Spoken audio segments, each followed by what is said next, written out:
Experts warn many people in India are dying before they can even access basic medical care. So amidst shortages of beds, oxygen and medicine, citizens are helping each other bridge these gaps.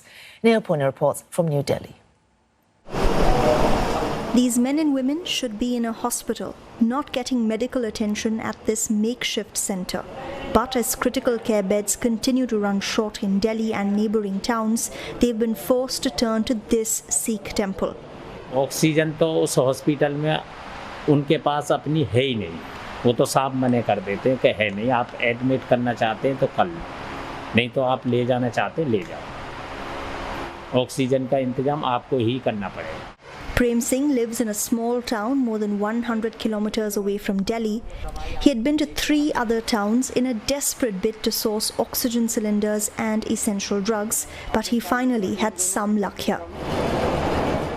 For more than 20 days, thousands like Prem have turned to this Sikh temple when the government couldn't help them. At the peak of the capital's oxygen shortage crisis, volunteers helped those who couldn't get admission to hospitals and families that desperately needed medical oxygen, giving them a chance, however brief, to breathe easy. But even for the temple, finding oxygen supplies has been tough. मैं आपको बताऊं कि 180 रुपए के cylinder को हमने 5000 में भी खरीदा है और जो इंक्लूड उसके ऑक्सीजन है वो हमने 25,000 से 30,000 में भी ऑक्सीजन लिया, जिसका हमारे पास खाली सिलेंडर भी हमारा हो जाएगा, तो वो हमने 500 किलोमीटर दूर से जाके परचेज किए हैं. More than a month since the second wave started in India, it's still a scramble to access healthcare facilities in many parts of India. While more hospital beds are available in Delhi now, the epicenter of the outbreak last month, other cities and towns are struggling with similar shortages. In the absence of adequate government help, volunteer groups have stepped up. And people are turning to each other for help, especially on social media. Thousands of Indians have only been able to cope in the last 1 month because of the help of strangers who've amplified SOS calls and shared leads on where beds, medical oxygen and even essential drugs might be available. Countless such people have relied on Tehseen and Monica Poonawalla for help. Treating this like their full-time job, the couple has been calling in every favor, using every connection they have to help families get beds and medicines, arranging oxygen for hospitals on the brink of running out.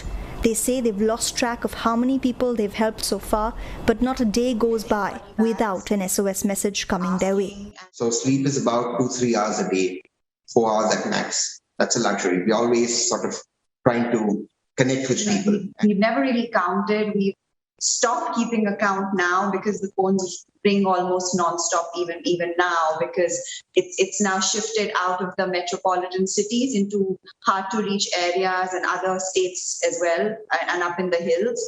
So it's all a blur yet. But as the virus spreads to rural India, where 2/3 of the country's population lives and where digital literacy is low, people won't have the means to ask for help online. And that, along with the continuing paucity of critical supplies, has helped fuel the black market. Families have been forced to buy essential drugs and oxygen at exorbitant prices. And as black fungus cases surge, an antifungal drug needed for treatment is now running out at pharmacies but is available on the black market. इसी तरह काला बाजारी पर लगाम हो, ऐसे लोगों पर सख्त कार्रवाई हो. The police have been cracking down, arresting hundreds across the country in the last few weeks. The story of India's fight against the second wave has been one of acute shortages, even of vaccines.